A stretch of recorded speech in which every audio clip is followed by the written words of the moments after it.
Hello, welcome back to Treesa's radio. അപ്പം ഇന്ന് ഞാൻ പറയാൻ പോകുന്ന കഥകൾ, ആക്ച്വലി മറ്റാരുടെയും ജീവിതത്തിൽ വന്നുപോയ കഥകളല്ല. ഇത് എൻ്റെ തന്നെ ജീവിതത്തിൽ വന്നുപോയ കുറച്ച് കഥകളാണ്. അതായത് ഞാൻ ജനിക്കുമ്പോൾ തൊട്ടുള്ള കുറച്ച് കഥകളും സംഭവ വികാസങ്ങളും ഞാനിപ്പോൾ നിങ്ങളുടെ അടുത്ത് പറഞ്ഞുതരാം. അപ്പം നിങ്ങൾ വിചാരിക്കും, ഇതൊക്കെ സാധാരണ ജീവിതത്തിൽ സംഭവിക്കുന്നതല്ലേ, എന്താണ് ഇത്ര സ്പെഷ്യാലിറ്റി എന്ന്. പക്ഷേ ഈ സംഭവങ്ങൾക്കൊക്കെ ഒരു സ്പെഷ്യൽ കാരണങ്ങളുണ്ട്. അതാണ് ഞാൻ പറയാൻ പോകുന്നത്. ഒന്ന് നോട്ട് ചെയ്ത് വെച്ചോളൂ. ഡിസംബർ 11, 2003 അന്നാണ് ഞാൻ ജനിക്കുന്നത്.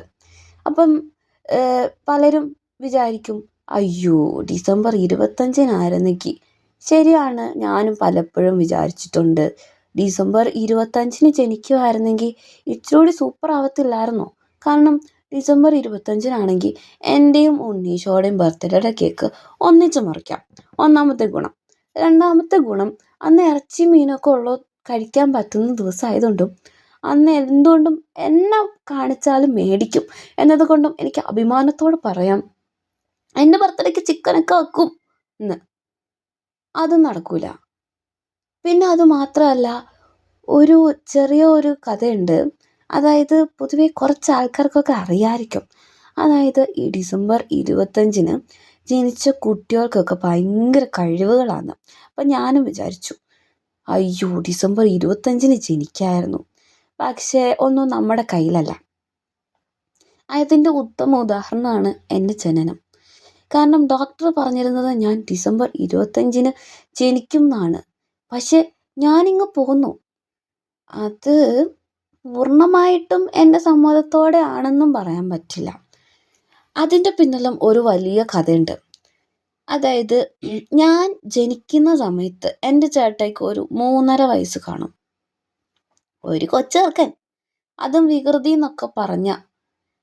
ഈ നാട്ടിൽ ഇത്രയും വികൃതി പിടിച്ച ചെറുക്കനുണ്ടോ എന്ന് ഭയങ്കര സംശയമായിരുന്നു എൻ്റെ പപ്പയ്ക്കും എൻ്റെ അമ്മയ്ക്കും. കാരണം അതുപോലത്തെ കുരുത്തം കെട്ട ഒരു കൊച്ചെന്ന് വേണമെങ്കിൽ പറയാൻ പറ്റും. അങ്ങനെ ഇരിക്കുന്ന ആ ചെറുക്കന് വെറും 3.5 വയസ്സ് മാത്രം പ്രായമുള്ള ആ ചെറുക്കന് റോട്ടിലിറങ്ങി കളിക്കണം പോലും. എന്തിന്? എൻ്റെ കസിൻ ചേച്ചി വരുമ്പം എൻ്റെ ചേച്ചീനെ ബസ് ഇറങ്ങുന്ന ആ മൊമെൻറ്റിൽ തന്നെ ഈ ചെറുക്കൻ എൻ്റെ കസിൻ ചേച്ചിയുടെ കൂടെ കളിക്കണം. അപ്പം എൻ്റെ ചേട്ടൻ എന്നാ ചെയ്തു, എൻ്റെ അമ്മയോട് പറഞ്ഞു റോഡിലേക്ക് ഇറങ്ങാനായിട്ട് തുടങ്ങുന്നു. എൻ്റെ അമ്മ എൻ്റെ ചേട്ടൻ്റെ കൈ പിടിച്ച് വലിക്കുന്നു. ആ ചെറുക്കൻ വിടാൻ പറയുന്നു, എൻ്റെ അമ്മ വിടൂല എന്ന് പറയുന്നു. ആ ചെറുക്കൻ പിടിക്കുന്നു, അമ്മ വിടൂല. ആ ചെറുക്കൻ പിടിച്ച് വലിക്കുന്നു, എൻ്റെ അമ്മ വിടുന്നില്ല. ഏറ്റവും അവസാനം ആ ചെറുക്കൻ്റെ ആ കുഞ്ഞു ബുദ്ധിയിൽ ആ ചെറുക്കന് തോന്നിയ ആ ഒരു ബുദ്ധി അനുസരിച്ച് ആ ചെറുക്കന് ഒരു വട്ടം കറങ്ങുന്നു. അതായത് എൻ്റെ അമ്മയുടെ കൈ പിടിച്ചിട്ട് ആ ചെറുക്കൻ വട്ടം കറങ്ങുക. പാവം എൻ്റെ അമ്മയും കിടന്ന് കറങ്ങുക. ഈ കറക്കം എനിക്കത്ര ഇഷ്ടപ്പെട്ടില്ല. കാരണം പാവം എൻ്റെ അമ്മയുടെ തല ചുറ്റല്ലേ. ഞാൻ അപ്പം തന്നെ പ്രതിഷേധിച്ച്. ഞാനാണെങ്കിൽ എനിക്ക് അപ്പം ഇറങ്ങി വരണം. എൻ്റെ അമ്മയുടെ വയറ്റിൽ നിന്ന് എനിക്ക് അപ്പം തന്നെ ഇറങ്ങി വരണം. ഞാൻ അവിടെ കിടന്ന് മുറവിളി കൂട്ടുന്നു, എൻ്റെ ചേട്ടായി കറങ്ങുന്നു, എൻ്റെ അമ്മ കൂടെ കറങ്ങുന്നു, എൻ്റെ അമ്മയ്ക്ക് വയറുവേദന എടുക്കുന്നു, ഞാൻ പ്രതിഷേധിക്കുന്നു. ഇതെല്ലാം കൂടെ നടന്നപ്പം പിന്നെ അമ്മയ്ക്ക് വേറെ വഴിയില്ലല്ലോ. എൻ്റെ അമ്മയ്ക്ക് ആശുപത്രി പോകണം. എൻ്റെ അമ്മ ആശുപത്രിയിലേക്ക് ഒരു പോക്കങ്ങ് പോയി, എൻ്റെ ചേട്ടാനെ എൻ്റെ വല്യപ്പച്ചനെ ഏൽപ്പിച്ചു കൊടുത്തിട്ട്. അവിടെ ചെന്നിരുന്നപ്പോഴാണ് എനിക്ക് മനസ്സിലായത്, കാര്യം അത്ര ഗൗരവമുള്ള കാര്യമൊന്നുമല്ലായിരുന്നു. ഞാൻ ഇടപെടേണ്ട ആവശ്യമൊന്നുമില്ലായിരുന്നു. പക്ഷെ ഇടപെട്ട് പോയില്ലേ, പിന്നെ ഡോക്ടർമാർക്ക് എന്ത് ചെയ്യാൻ പറ്റും? അവരും പറഞ്ഞു പുഷ് പുഷ് പുഷ് സാലി പുഷ്. എൻ്റെ അമ്മയ്ക്കും കേൾക്കാതെ വഴിയില്ലല്ലോ. എൻ്റെ അമ്മയും പുഷ് കൊടുത്തു. ഞാൻ പറഞ്ഞാണ്, ഞാൻ അവിടെ ഇരുന്നോളെ, ഇനി ഞാൻ പ്രശ്നമൊന്നും ഉണ്ടാക്കൂല, അല്ലമ്പോൾ ഒന്നും ഞാൻ ഉണ്ടാക്കൂലമ്മേ എന്ന് ഞാൻ പറഞ്ഞു. ആരും കേട്ടില്ല. അങ്ങനെ ഞാനങ്ങ് ജനിച്ചു. എന്ന് ഡിസംബർ 11. അന്ന് മറ്റൊരു പ്രത്യേകത കൂടെ ഉണ്ട്. അന്നാണ് വേൾഡ് മൗണ്ടെയിൻ ഡേ ആയിട്ട് ആഘോഷിക്കുന്നത്. ഈ മൗണ്ടെയിൻ എന്ന് പറയുന്നത് പലപ്പോഴും ഉയരങ്ങളിലെത്താൻ അല്ലെങ്കിൽ കുറച്ച് വ്യത്യസ്തമായിട്ട് ചെയ്യണം എന്ന് വിചാരിക്കുന്നവരൊക്കെ ഒരിക്കലെങ്കിലും കീഴ്പ്പെടുത്തണം എന്ന് വിചാരിക്കുന്ന ഒരു സാധനമാണല്ലോ മൗണ്ടെയിൻ. അപ്പം ഞാൻ വിചാരിച്ചു, ഞാനും എന്നെങ്കിലുമൊക്കെ ഉയരങ്ങളിലെത്തും എന്ന് ഞാനിങ്ങനെ വിചാരിച്ചു.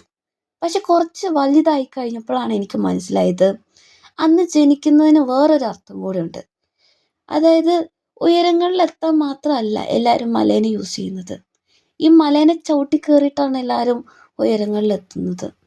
അപ്പം എൻ്റെ ഒരു അറിവനുസരിച്ച് എൻ്റെ ഒരു 30 വയസ്സാകുമ്പം ഒന്നെങ്കിൽ ഞാൻ ഉയരങ്ങളിലെത്തും, അല്ലെങ്കിൽ എല്ലാവരും എന്നെ ചവിട്ടി മാറ്റിയിട്ട് എൻ്റെ ചുറ്റുമുള്ളവരൊക്കെ ഉയരങ്ങളിലെത്തും. ആരെങ്കിലുമൊക്കെ ഉയരങ്ങളിലെത്തും. അതാണല്ലോ പ്രധാനം. ഇന്നത്തെ ലൈഫ് ലെസൺ എന്താണെന്ന് വെച്ചാൽ, നമ്മൾ വിചാരിക്കുന്ന പോലെ ഒന്നും കാര്യങ്ങൾ നടക്കൂല. കാര്യങ്ങൾ നടക്കണമെന്ന് വാശി പിടിച്ചിട്ട് കാര്യമില്ല. ആ ഫ്ലോയ്ക്ക് അങ്ങ് പോവാന്ന് പറഞ്ഞാൽ അതത്ര പോസിബിളും അല്ല. ഫ്ലോയ്ക്ക് എഗെയിൻസ്റ്റ് ആയിട്ട് പോവുക എന്ന് വെച്ചാൽ അതൊട്ടും പോസിബിളും അല്ല. ചുരുക്കി പറഞ്ഞാൽ ആക്സെപ്റ്റ് ചെയ്യുക, പറ്റുകയാണെങ്കിൽ വ്യതിചലിക്കാൻ നോക്കുക, പറ്റുന്നത്ര ശ്രമിക്കുക, പറ്റിയില്ലെങ്കിൽ ആ ഫ്ലോ അനുസരിച്ച് പോവുക. ഒന്നിനും നമുക്ക് ആരെയും കുറ്റം പറയാൻ പറ്റില്ല, കാരണം അതാണ് ലൈഫ്. അത്രേ ഉള്ളൂ. മനസ്സിലായോ? എന്തേലും മനസ്സിലായോ? ഒന്നും മനസ്സിലായില്ലേ? എന്നാലും സാരില്ല, പോട്ടെ. നമുക്ക് അടുത്ത ലൈഫ് ലെസണിൽ കുറച്ചുകൂടി കാര്യങ്ങൾ മനസ്സിലാക്കാം. എന്നാൽ ശരി, പോട്ടെ.